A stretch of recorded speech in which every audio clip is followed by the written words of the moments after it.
Live from ABC 7, this is Eyewitness News. We continue to learn new details in the deadly newspaper shooting in Maryland, including where authorities found the alleged gunman.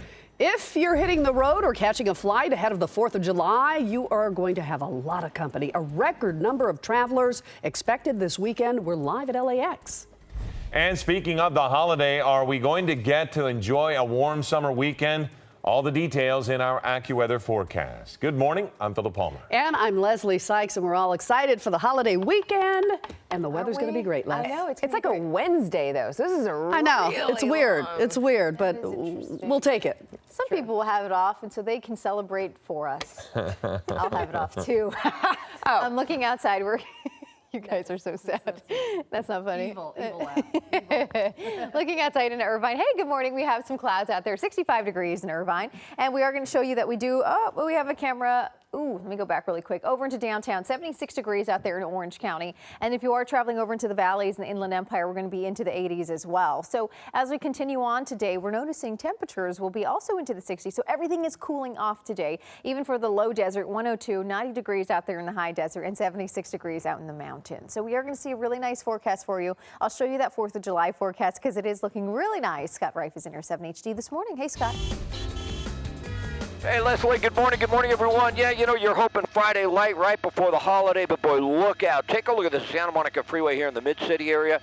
ABC 7 traffic alert. The only good news is they're about ready to clear it looks like. They got a little bit of a fuel spill they got to mop up, but it's on the Santa Monica westbound past Arlington before Crenshaw. Look at the backup, though, early on in the morning. Now, I want to bring up Sky Map 7. If you take Washington or Adams, you see Washington north of the 10, Adams on the south side of the 10. Take that westbound, get on at Crenshaw.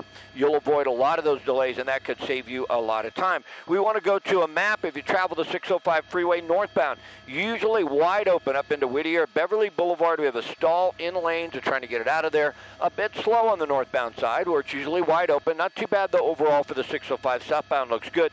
And then we'll go to Waze. So if you travel the 60 freeway westbound, out of Moreno Valley into Chino. Now, this is after Day Street, because getting to Day Street's a big deal. But if you take the 60 west to the 215 where they merge and stay on the West 60, Moreno Valley to Chino, that's 42 minutes. Not horrible there, but remember, 60 westbound at Day Street, fatal incident out there, had all lanes of the freeway shut down. You want to think about getting onto Box Springs Road to the north and then merging with the 60-215. That could save you a lot of time, but a big, heavy delay out in that area. Leslie, Philip? Okay, Scott, thank you. Major developments this morning with the deadly shooting at the Capital Gazette newspaper in Annapolis, Maryland. For the very latest, let's go to Brandy. Good morning. Take a look at the front page of the Capital Gazette this morning, Philip and Leslie, honoring all 5 victims who were killed.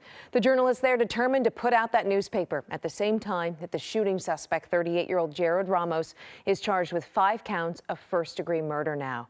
Here's a live look right now at Annapolis, Maryland. That is the building where the shooting took place. Witnesses say the gunman opening fire on one of those glass entryways there and entering after he opened fire with a shotgun. Overnight, police in Maryland did search his home. Investigators say that Ramos opened fire in the newsroom in a targeted attack here. Officers ended up finding him hiding underneath a desk. A former editor says the suspect had a history of social media threats against him and the paper for reporting on a guilty plea that he made to stalking his ex-girlfriend back in 2011.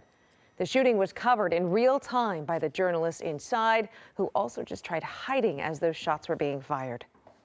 You know, at some point when I was listening to him reload, it's you know, are we all going to die? It's not necessarily, is he done? It's, is he not going to leave until everyone in here is dead? 4 of the 5 people killed were longtime journalists in that community, and the 5th was a sales assistant for the paper. 2 others were also hurt. The Gazette's sister paper, the Baltimore Sun, writing tributes to all of those victims today. Law enforcement sources do say that Ramos is not cooperating. He had to be ID'd through facial recognition as well.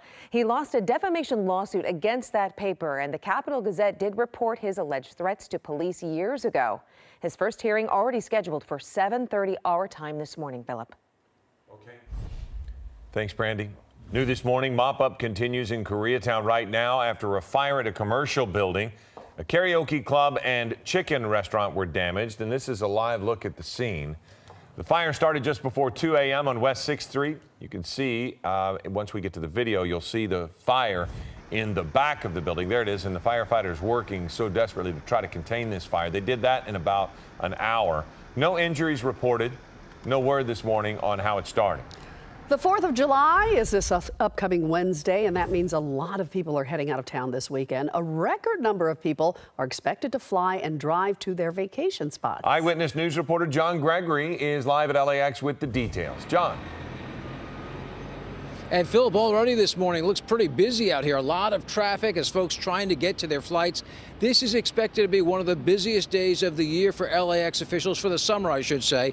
And it's going to be busy for the next 11 days or so, all because of the 4th of July holiday falls on Wednesday. So folks heading out to meet that 4th of July holiday. And then, of course, they all have to come home, too. So it is going to be very busy at LAX. Authorities warning people get here 2 hours before those domestic flights. 3 hours for international flights, and of course, prepare yourself for some pretty long lines, too.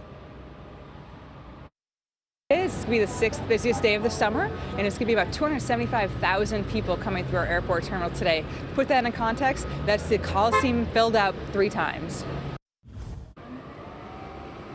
And of course, drivers can also expect a lot of traffic on our roads and highways. A lot of folks will be traveling to places like San Diego, Las Vegas, San Francisco, the Grand Canyon, Yosemite, all very popular travel destinations. Of course, a lot of folks will be coming here to Southern California, too. Disneyland is always popular, so the roads and highways will be busy as well. And that's despite gas prices that are still hovering near 3-year highs. It's not deterring travelers. More expected to be on the road, so it's going to be busy pretty much everywhere you go. And this morning, coming into work, it looked like it was already busy, so the rush has already started. We're live at LAX. John Gregory, ABC 7 Eyewitness News. Okay, John, thank you. Congress headed home for the 4th of July recess without passing an immigration bill. Lawmakers rejected 2 votes on competing Republican proposals this month, but Republican leaders say they still hope to pass immigration reform and come up with some sort of solution to keep immigrant families together. The House returns on July 10th. Meantime, in Europe, leaders with the European Union have struck a deal on how to deal with the immigrant crisis there. The breakthrough deal was made after an all-night talk. Italy demanded help. The deal focuses on reception centers that will help with immigrants and asylum seekers in the EU nations. Time is 5:37. It's 66 degrees outside, but we're going to warm up, Les. Hi, yeah, that's right. And, you know, it's actually looking really nice outside, so pretty comfortable in most areas. So this morning, we're looking at morning clouds. The coolest day of the week is going to be today. So we are also looking at increasing clouds tonight. And it does mean that I think tomorrow you're probably not going to get a whole lot of sunshine if you're along the coastline. And today it'll be a little bit more stubborn. But otherwise, this is such a great day in terms of temperatures. We are looking at cooler weather, which we don't often get during the summer months. So we're getting that today. 60s throughout most of the Southland. And today everywhere is cooling off. So into areas of Riverside, a nice 85 degrees, Lake Elsinore 90, 76 in Irvine, Mission Viejo 77. The foothills in the low 80s, a gorgeous 76 in Los Angeles, 79 in Glendale. And it's going to be really pretty through Thousand Oaks and Simi Valley, Santa Clarita. You're also cooling down into the mid 80s. A full forecast is on the way, and I'll let you know how long these cooler temperatures are going to stick around. Over to you guys. Okay, thanks. Feel free to grab a bowl of salad. Coming up, the mystery behind the E. coli scare linked to romaine lettuce has been solved. Plus, former President Obama makes a pit stop in Beverly Hills. We'll tell you what we're learning about the Democratic fundraiser he attended last night. That story is next.